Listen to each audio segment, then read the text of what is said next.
Agora a gente vai falar de uma cultura que não é muito comum de ser plantada aqui na nossa região, que é a cultura do arroz. E quem vai falar com a gente sobre esse assunto é o Pedro Sarmento, que é lá de Goiânia e veio direto do estado de Goiás para conversar com os visitantes do Show Rural sobre a cultura do arroz e demais dúvidas aí, né, Pedro? Seja muito bem-vindo.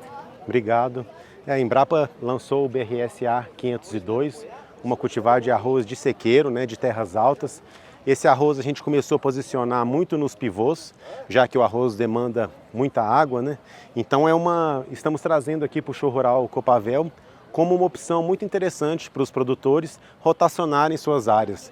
O arroz agrega inúmeros benefícios para o sistema de produção.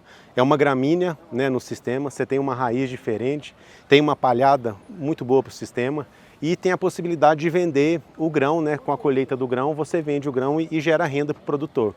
Então é uma cultura que vem agregando muito para as culturas subsequentes, inclusive. Então lá para cima, lá em Goiás, a gente tem visto que soja depois de arroz, feijão depois de arroz, produz de 10% a 15% a mais, sabe?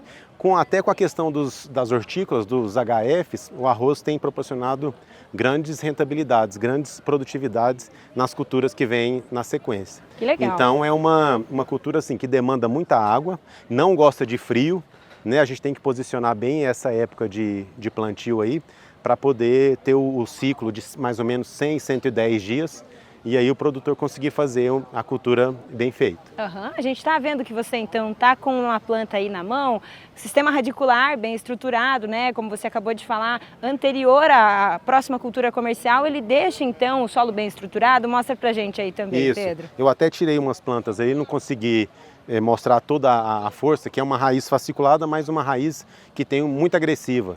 Nas trincheiras que a gente faz lá em Goiás, a gente chega a achar a raiz até 1,70 m. Olha só. Sabe? Então Só um exemplo. Isso, é uma raiz bem interessante para o sistema, tanto do ponto de vista biológico, quanto químico, quanto físico, para estruturar esse solo, além de todos os benefícios que a palhada vai deixar. Um outro detalhe importante é que você tem a opção de rotacionar os herbicidas, então para a questão de planta daninha, também agrega muito, Então é uma planta de trabalho, funciona como uma planta de cobertura, mas você consegue ainda gerar renda vendendo o grão, grão. Então, e um grão que, diga-se de passagem, de extrema qualidade, Com um rendimento de inteiro muito acima do que o mercado vem trabalhando. Então isso chamou muita atenção da indústria, que é toda a diferença também dessa cultivar. Já quero ressaltar esse detalhe, grão inteiro. Então essa qualidade de manter o grão sem quebrar, de repente vocês também perceberam esse percentual maior do que algumas variedades cultivadas no Rio Grande do Sul. Esse foi um destaque também. Exatamente. Enquanto os materiais do Rio Grande do Sul chegam a 58, 60 de inteiro, alguns até 65, a BRSA 502, de média, ela tem agregado 65% até 70% de grãos inteiros. Então isso chamou muita atenção da indústria, que viu uma oportunidade de trabalhar esse material e incentivar toda a indústria lá de Goiás.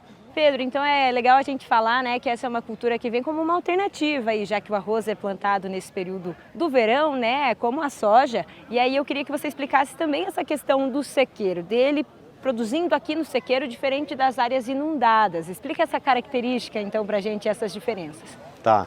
Essa genética que a Embrapa desenvolveu do arroz de sequeiro, é uma genética diferente do arroz inundado.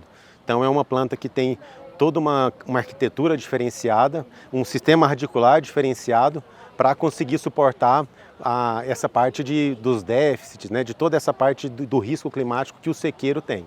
Então a gente pode posicionar o arroz desde ali outubro, em regiões que tem um regime hídrico interessante. Ele pode vir no sequeiro como a soja, e aqui a gente está até com um pivô atrás, é até interessante aproveitar os pivôs para posicionar também o arroz no pivô, que aí você consegue ter uma irrigação suplementar, e é uma cultura que demanda muita água, A gente está falando de uma lâmina de 500 até 700 milímetros, então uma cultura que demanda muita água, mas que com a irrigação suplementar ela pode ir tranquilamente.